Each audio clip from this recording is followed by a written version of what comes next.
The name of that song is Dermanillion, and it is from an album by my special guest today, singer, songwriter, multi instrumentalist, James Cook. James, thank you so much for joining us on the Friday Afternoon Music Mix today.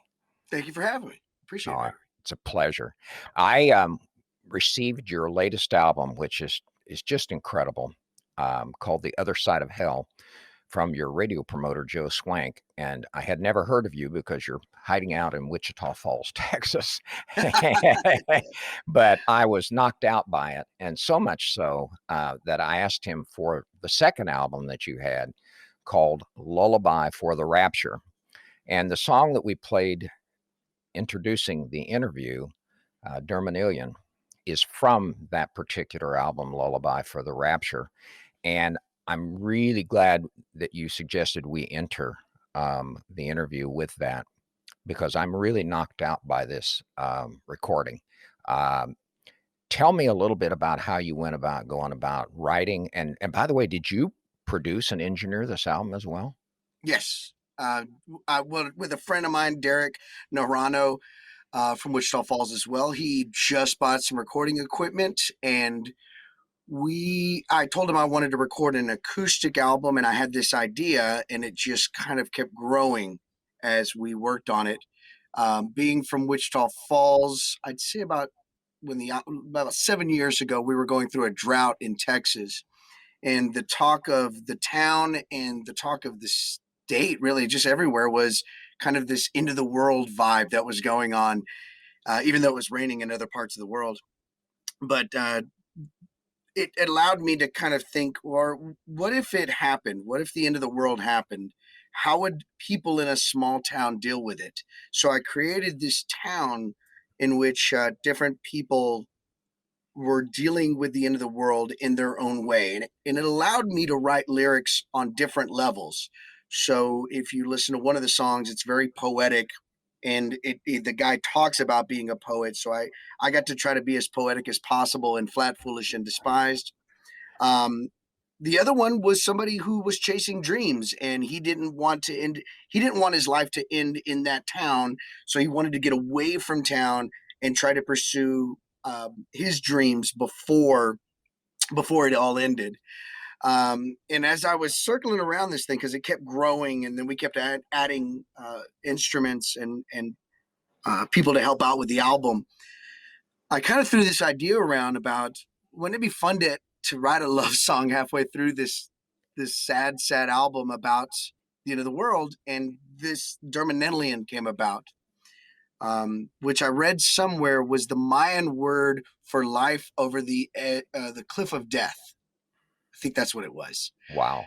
And yeah, it's pretty deep. And that was the word they used for the end of the world. So I thought, well, this is a perfect way to end it. As a matter of fact, I wanted to call the album Dermanenlian, but I couldn't pronounce it. As a matter of fact, kudos to you for pronouncing it on your first try.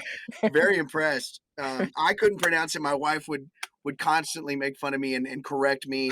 And finally, I said, "Well, I'm just going to name it Lullaby for the Rapture," which is the first song on the EP. But with the Dermanellian, I kind of wrote about these two people who said, okay, well, the world's about to end. No matter what happens here on Earth, when this is all over, I still want to find you somewhere, somehow out there. And I wanted the album to end big and end on a note where it was kind of hauntingly beautiful, in a way. And I think with the way we went about the notes, the way we went about the instruments, we kind of created that. We would go to we'd go to abandoned buildings in downtown Wichita Falls, and we'd record in hollow places to create these bigger sounds that we couldn't get because we didn't have a studio. So we never recorded at a studio. We just go to places that we thought, well, this will make the best sound. And Incredible. yeah, it was pretty cool. It was fun experience for me as well. I I got to tell you, um, I played the first album and I played a couple cuts off of it on my radio show over the last month. But when Joe sent me Lullaby for the Rapture, I was stunned. I mean, this is your masterpiece. It really is. And I got to tell you, and you may think I'm pulling your leg, but I'm not. I sat down and I listened straight to Lullaby in full, and the use, as you say, of this story and the strings and the sounds of the railroad and all the doors opening, and I mean, it tells this beautiful story. Um, when I got done with it, the first thing that came to my mind was the 1968 album called A Tramp Shining that Jimmy Webb wrote for Richard Harris that had the big hit MacArthur Park, because that was, I mean, that was the first thing that came to my mind, and that's, over 50-year-old album, but it's a masterpiece. And there's a lot of people that will listen to Harris's voice and think, "Oh my God, he couldn't carry a tune in a bucket." There are others that say he was perfect for the role. I fall into that latter category. But when I heard the way this goes straight through and sit down and listen to it, the 22 or 23-minute version of Lullaby in Full, I got up from my chair and I went, "That's what this reminds me of." It's just, and by the way, Jimmy Webb is a Texas origin transplanted to California, and wrote that beautiful, a lot of beautiful music, as you know, for Glenn Campbell and other people like that. But the use of strings, the use of the horns, um, the crescendo of your voice just absolutely put the hair up on the back of my neck. I got to tell you, this is some of the best music I have heard, new music, in 15 years of being a DJ. It's really that good. And you followed it up very well with The Other Side of Hell. Um, and adding the horns in and the strings. Where do you find all these people? Well, I was very lucky to find some of the people for this last album because I recorded at Fort Worth Sound. And whenever I'm working on a project like an album, I think you probably know this as well. Nowadays, people want to write singles, and I still have this mentality of like, well, you're not giving them a full thought. You're just giving them a little bit of a moment, and that's great. But I want to expand on even a simple thought. So whenever I go in there, I have to think of it in all different aspects, including how am I going to make the overall sound of this? How is it going to how are we going to do this? And the first thing I'll do is I'll go through all the songs and think, okay, what instruments do I want on this? Can I expand on it? Am I going to allow myself to expand on it later if I come up with an idea? And when I went to Fort Worth Sound, the coolest thing was I just kept saying instruments, like, oh, it'd be cool to have some horns here. I know a guy who does horns. Oh, perfect. I know. We worked with. I'm forgetting his name right now, and Milo Deering, who does tremendous work out in Fort Worth. I believe he works with Don Henley and does stuff with him as well. I think One he of the toured. Eagles. Yeah, toured with one of the Eagles for a little bit. And just the fact that he toured with Don Henley, I was like, oh, I got to find out about this guy and get to hear him. And he sent me something for A Stone's Throw, which is on The Other Side of Hell. And as soon as he did, I go, well, I want him to come up with something even bigger because that it's just cello on A Stone's Throw. But for Truth and Beauty, I wanted to really create something big. And I like to outro my albums, big. Uh, you know, Day in the Life, Abbey Road endings. I Yeah, like those yeah, those tremendous yeah. endings, and so I for this one I wanted to do the same thing, and I do it on every album. But on this one, I was like, okay, well, we want to add up on stuff. So I kind of just became familiar with some of the artists and listened to other things they did and found out their strengths, and then asked them could they do those things on the album and other than just kind of try to create, I would try to figure out what they were good at and go from there. So we did that for the album, and it was cool because it meshed well with what I was doing, and we only allowed people pretty much on the album that were going to mesh. So it was a combination of some great artists from Fort Worth and some of my friends that I just meet. I do that on every album. Like on the first album, Lullaby, if you listen to Flat, Foolish, and Despise, the lead guitar, that's not me on it. I was going to ask you if that was you. No, no, I wish that was me. That is a gentleman named Mike O'Neill, he's from Wichita Falls. He lived in California for a little bit, but he is just one of my absolute favorite guitarists of all time. So I knew, well, I want him on the album.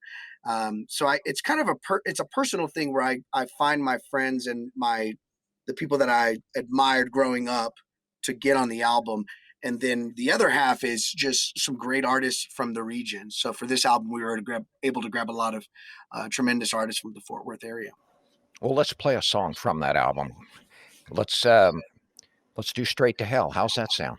Sounds great. Love the tune.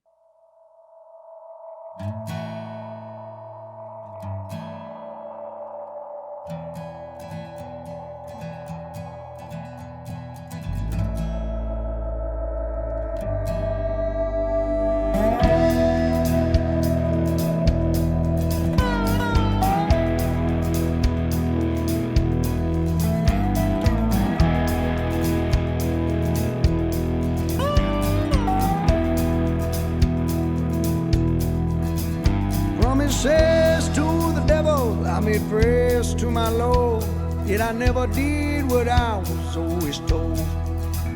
Cynical, yet sentimental, mystic trance stings little when you want their fame a little more than most. I'm on my way straight to hell. I'm on my way straight to hell.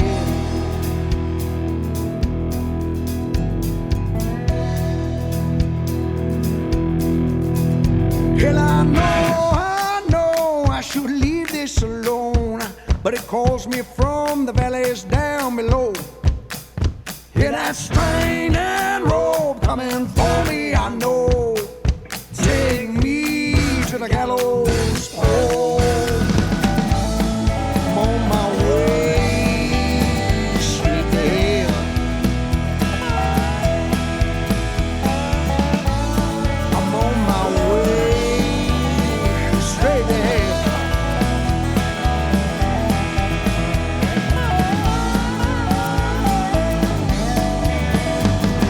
Satan's got me running faster than I wanna, never gonna let me go. Been looking for something more familiar to my soul. Satan's got me running faster than I wanna, never gonna let me go. Been looking for something more familiar to my soul.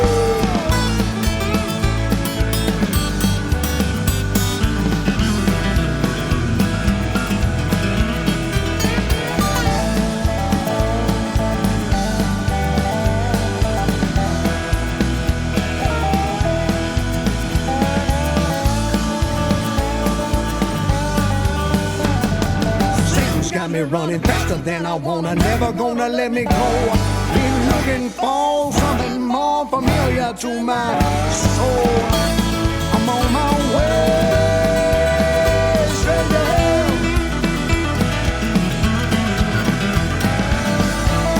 I'm on my way straight to hell. When I'm done, I'm on my way straight to hell.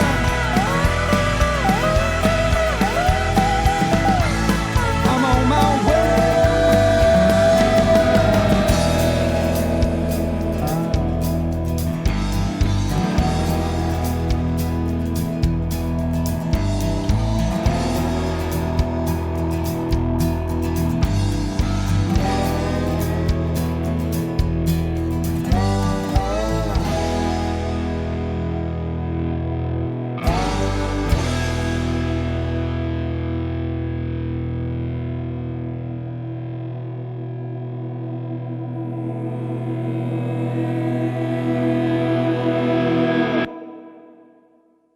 That is a terrific song. I thought at first that might even be the name of the album, but just a little bit different than that.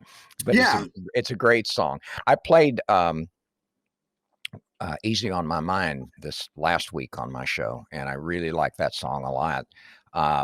But what I also am playing this week is Learning How to Fall. I think that is just a stunning song that you put from A Lullaby for the Rapture. Um, Horns, especially the use of strings in that. Did you do that at Fort Worth as well? No, Learning How to Fall was actually the Wichita Falls Junior Symphony. I Really? mean, That's what a I don't know. coup. Right? It's I don't know. I don't know how to write music out. So I actually my babysitter for my kids. She's in the Wichita Falls Junior Symphony, or she was at the time, and I knew she knew about music, so I said, "Well, I have this idea for a song, and I really think I need some strings. I don't need fiddle for this tune because I knew that there was a difference. I Right, needed right. actual an arrangement." So she came over, and we went over it, and I showed her on my guitar how I wanted it to sound. She wrote it down for me, and we did lots of takes. Again, downtown Wichita Falls, we did a lot of takes in these abandoned places to create this like haunting sound. That song. I came up with the title first because my son at the time was the clumsiest kid in the world, and he would just I fall all the time, and it was way more than any other kid in the house. And I started joking with my wife because after a while, it was the comical thing wasn't that he fell, it was that he would fall and then he would just get right back up and run. But he never stopped falling. He just learned how to fall. Oh, Um, that's a great story. a, a little update to the story: we found out he just needed glasses. So I was that way. yeah, so we got him glasses. He's doing a lot better now. But it was just the funniest thing in the world because I told that story for a while, and then I felt real bad when I found out. Oh, he's not clumsy. He just can't really see that well. But I came up with the title, and I thought, well, there's something there. I know that I've had a lot of personal problems, and in the past, I didn't ever really. It didn't really stop. I just learned how to deal with my problems a little better. The problems didn't go away. It was how I was dealing with those problems that became the defining turn in my life, or one of the turns in my life. And so I wanted to write about a guy who wanted to go out on his own terms. He didn't want to have to wait for the world to end. He knew it was coming, so he decides to kind of take his own life, and that's what that tune's about. It is haunting, but it is absolutely beautiful. It really is. I cannot believe that you used the junior symphony in that. I mean, what I really can't believe is that you didn't use a recording studio.